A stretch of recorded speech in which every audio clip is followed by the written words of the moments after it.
Arkadaşlar merhaba.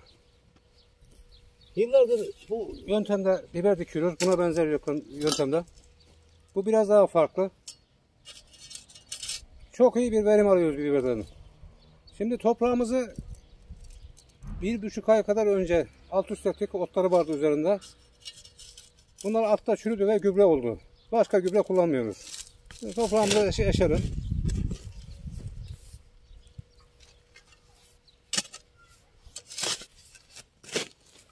Böyle şişenin geleceği kadar bunu şişeyle ekiyoruz.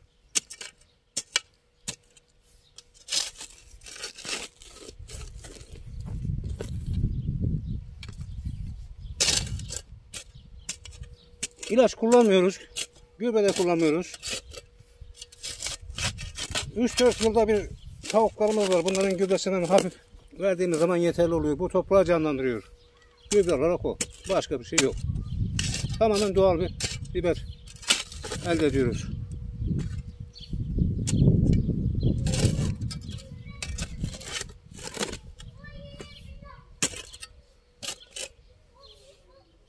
Bakalım şişemiz buraya girecek mi?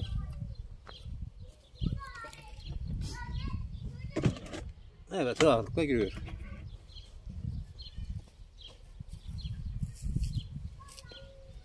Şimdi şişemize delikler açacağız. Üstten 1, 2, 3. boğumdan bir delik. Bu hava alması için.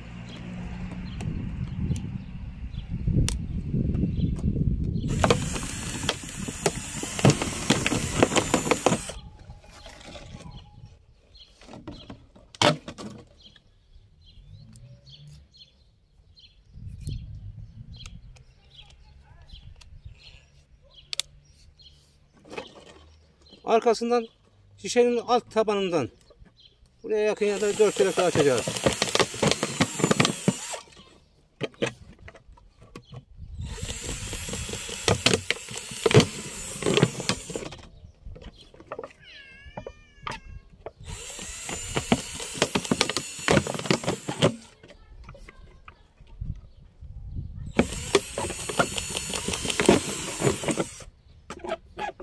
Arkasından şişemizin alttan 1, 2, 3. boğumdan yine 4 tane delik açıyoruz.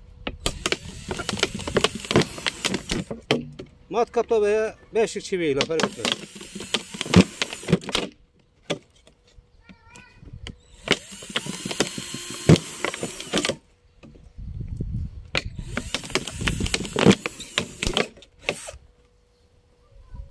Deliklerimizi açtık.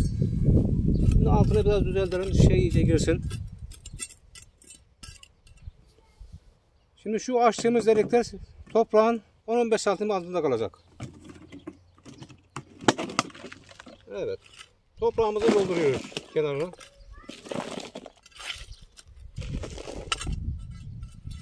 Şu taşları ayıklamak gerek ki zarar olabiliyor.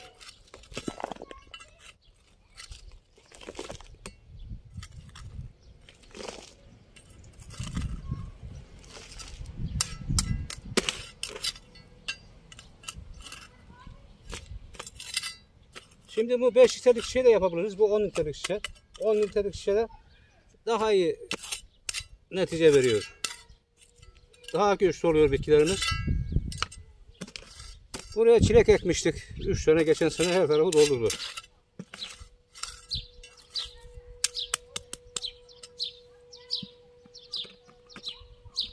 Şimdi şişemizin içine birazcık toprak ekliyoruz.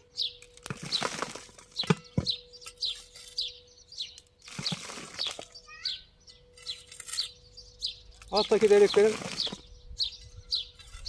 biraz kapanıp suyun daha yavaş akması için. Bu alttan sulayacak bitkimizi, biberimizi. Üstten ot çekmeyecek. Su kaybımız olmuyor, sudan %90 civarı tasarruf sağlıyoruz. Şişemizin kapağını kapattık.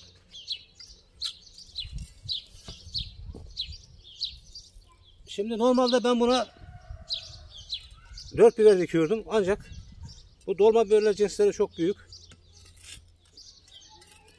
olduğu için bu sene 3 tane dikeceğim. Bu şekilde deneyeceğim. 4 dikebilirsiniz. 5 litre şişeye de 4 tane oluyor.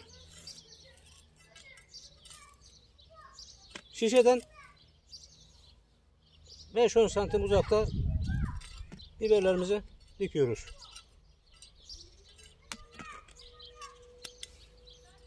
Bir de buradan yapalım.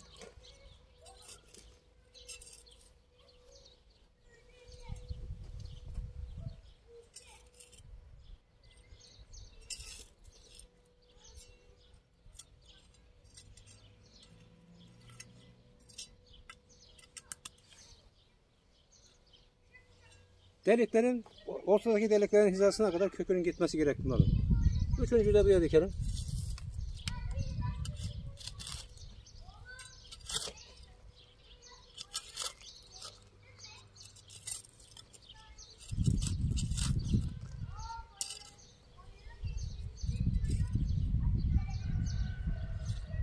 Etrafını toprakla doldurduk. Hafif bastırıyoruz şöyle. Çok hafif.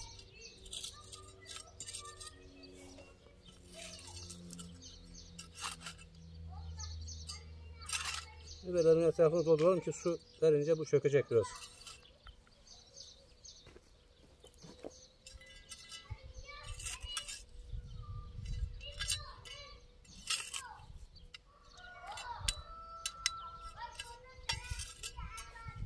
Şimdi buna hafif bir cam suyu verelim.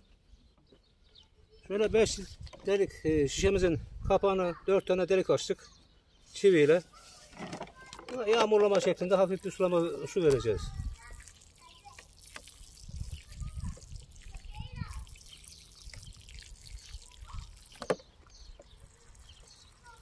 Bunlar köklü olduğu için, toprak olduğu için kökleri başka su vermeye gerek yok. Bunlar büyüyüp çiçek açana kadar fazla bir su vermeyeceğiz. 15-20 santim olunca diplerini gevşetip hafif çapalayacağız. Hepsi bu.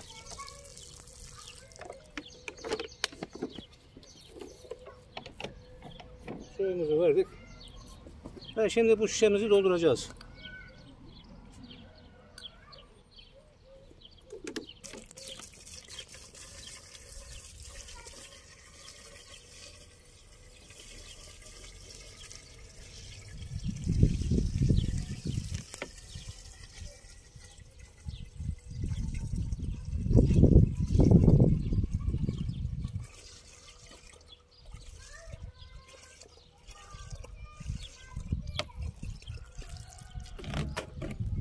Ağzını kapatıyoruz.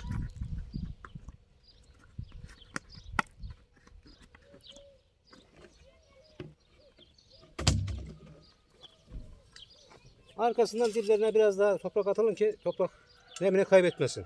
Uzun süre dayansın.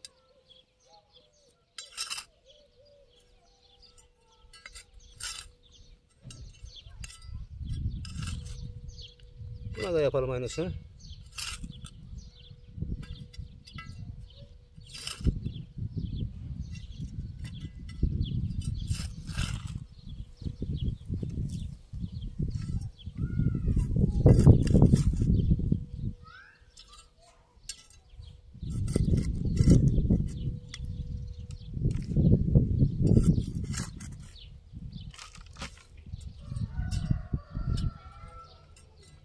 Bu kadar yeterli. Şimdi bu su normalde havalar çok sıcak gitmezse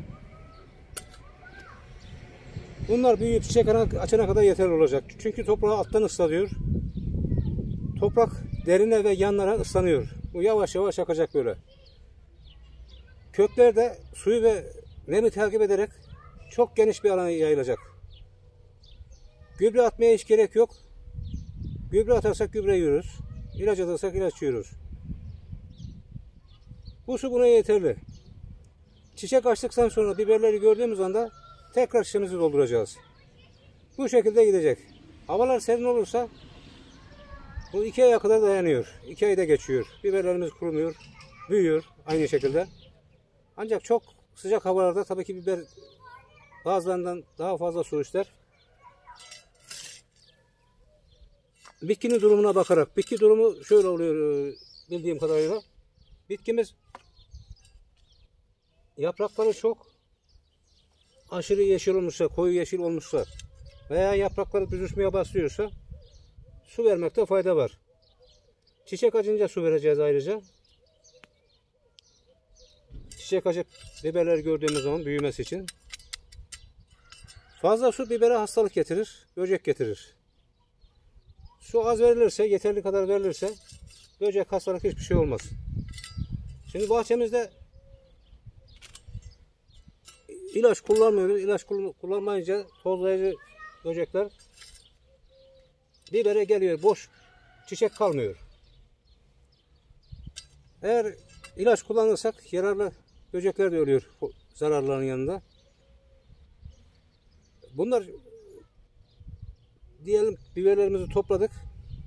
Dışarıda bıraktığımız zaman kuruyor ancak çürümüyor. O şekilde bir biber oluyor.